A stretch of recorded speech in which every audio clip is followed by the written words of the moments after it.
Hello everyone, আসসালামু আলাইকুম। কি অবস্থা সবার? কেমন আছেন সবাই? আশা করি যে যেখানে আছেন সবাই মহান আল্লাহর রহমতে ভালো আছেন, সুস্থ আছেন, নিরাপদে আছেন। আলহামদুলিল্লাহ, আমরাও আপনাদের দোয়ায় বেশ ভালো আছি। নতুন দিনে নতুন আরও একটি ব্লগ ভিডিও নিয়ে আবারও আপনাদের মাঝে হাজির হলাম। আশা করছি আজকের এই ভিডিওটি আপনাদের কাছে বেশ ভালো লাগবে। মাশাআল্লাহ, কি সুন্দর একটি লাল টুকটুকে জবা ফুল ফুটেছে। ছোট মেয়েকে স্কুলে দেওয়ার পথে হঠাৎ চোখে পড়ল এই জবা ফুলটি। এত ভালো লাগছিল, ভিডিও না করে আর পারছিলাম না। সাথে কিন্তু বেশ কয়েকটি ছবিও তুলেছি। আর জবা ফুলটি অনেক বেশি বড় ছিল। জবা ফুলটি দেখেই কিন্তু বিথি আপুর কথা মনে পড়ে গেল। বিথি আপুর বাগানে কিন্তু মাশাআল্লাহ সুন্দর সুন্দর জবা ফুল ফোটে।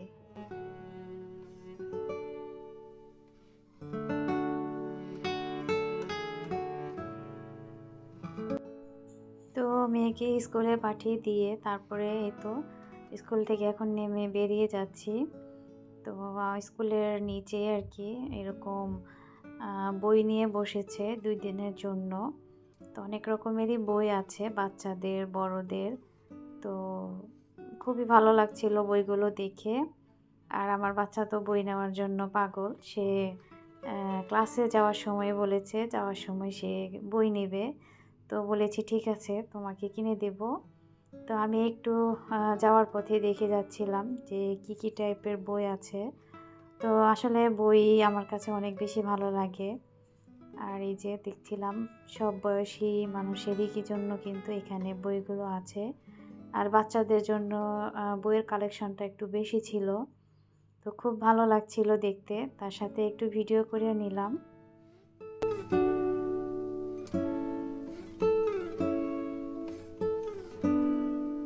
তো এই তো ছোটো বাচ্চাকে স্কুলে দিয়ে তারপরে কিন্তু আমি বাসায় চলে এসেছি। তো বাসায় এসে আমাকে আর কি দুপুরে রান্না করতে হবে। সকালে নাস্তা বানিয়েছিলাম, তো দুপুরের জন্য আজকেও বাচ্চাদের জন্য আর কি বিরিয়ানি রান্না করব অল্প পরিমাণেই।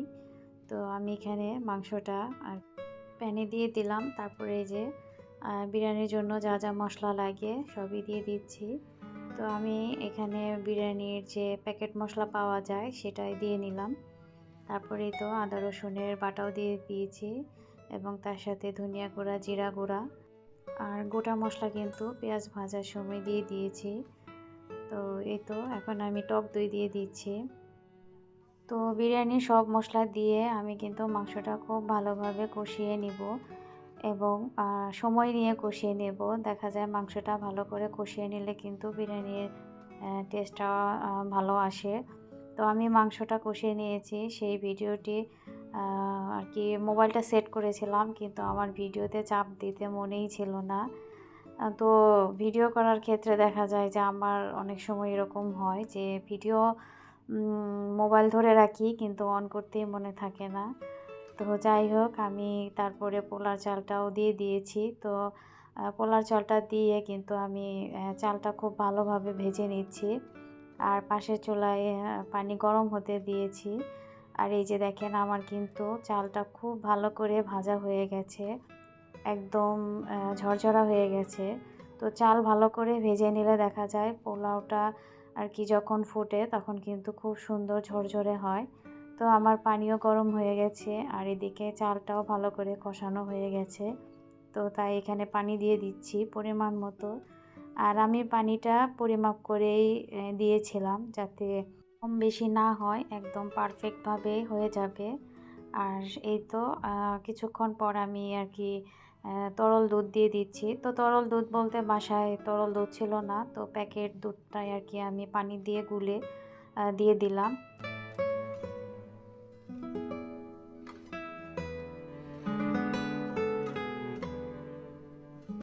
তো সকালে নাস্তা করার পর এবং সকালের নাস্তা বানানোর পর অনেকগুলোই প্লেট বাটি হাঁড়ি পাতিল জমা হয়েছিল। তো বেশিরভাগই হাঁড়ি পাতিলগুলো কিন্তু আমি অফ ক্যামেরায় ধুয়ে নিয়েছি। আর এখানে কয়েকটা প্লেট বাটি আছে, এগুলোকেও ধুয়ে নিচ্ছি। দেখা যায় সকাল থেকে সকালের নাস্তা করার পর থেকে কিন্তু এরকম সিঙ্কে হাঁড়ি পাতিল জমতেই থাকে, প্লেট বাটিও জমতে থাকে। আর যেহেতু আমার ঘরে বাচ্চা আছে ছোট, তো ওরাও দেখা যায় এটা সেটা নষ্ট করে। কিছু খাবার নিলেও দেখা যায় প্লেট বাটি ব্যবহার করে কিংবা চামচ ব্যবহার করে। আর সকালে চা খাওয়া হয়েছিল, সেগুলোও আর কি কিছু জমে আছে। তো এই তো সবগুলো আর কি আমি এক এক করে ধুয়ে নিচ্ছি। তো রান্না করার পাশাপাশি দেখা যায় এরকম আ টুকিটাকি কাজ করে নিলে কিন্তু একসাথে ২-৩ কাজ হয়ে যায়। আর চেষ্টা করি এভাবে কাজ করে ফেলতে। কারণ জমা করে রাখলে কি লাভ? সে আমাকেই তো পরিষ্কার করতে হবে।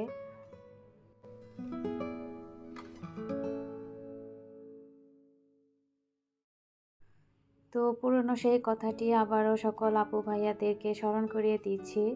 যারা আমার ভিডিওতে আজকে নতুন ভিজিট করেছেন কিংবা গত কয়েকদিন ধরে আমার ভিডিও দেখছেন, প্লিজ আমার ভিডিওর কোনো অংশ যদি আপনাদের কাছে ভালো লেগে যায়, তাহলে আমার পাশে থেকে যাবেন।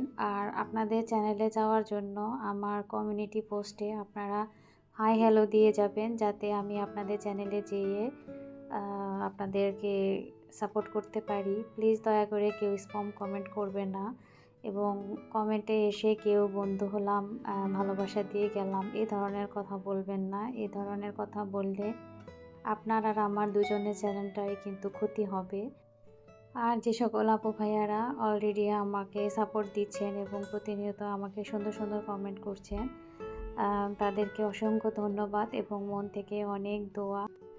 আর অবশ্যই কিন্তু একটি লাইক দিয়ে ফুল ভিডিওটি কন্টিনিউ করবেন।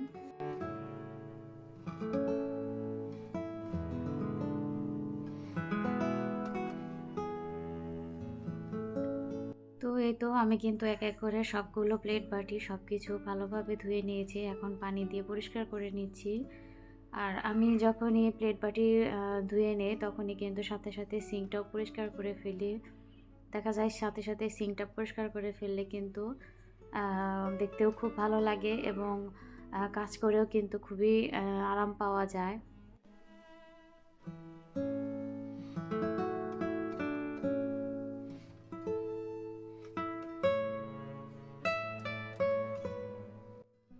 আর এই তো আমার বিরিয়ানি রান্না কিন্তু একদম কমপ্লিট। একদম দেখেন খুব সুন্দর ঝরঝরে হয়েছে।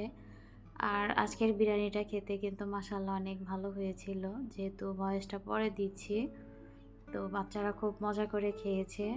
তারপরে এই তো আবার ছোট বাচ্চাকে স্কুলে আনতে গিয়েছিলাম রান্নাবাড়া শেষ করে। তো ওই যে আপনাদের দেখালাম যে ওই স্কুলের নিচে আর কি এরকম বুক ফেয়ার নিয়ে বসেছে। তো ওই যাওয়ার সময় বলেছিল সে বই নেবে।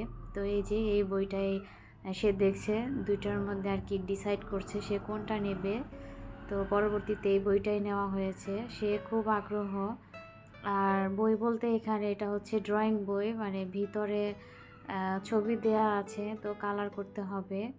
তো ওকে অনেক বুঝাচ্ছিলাম যে এই ধরনের বই না নিয়ে আসো, আমরা গল্পের বই নেই। কিন্তু না, সে তো আসলে গল্পের বই রিডিং পড়তে পারে না, আর সে পছন্দ করলো না। তো তার এই যে এই বইগুলোই পছন্দ, সে কালার করবে। আর তার যে অন্য ফ্রেন্ডরা আছে ওরাও এই ধরনের বইটাই নিয়েছে। তো আসলে বাচ্চারা কিন্তু এগুলোই খুব পছন্দ করে আর মনের মতো করে ওদের মতো করে রং করে নেয়।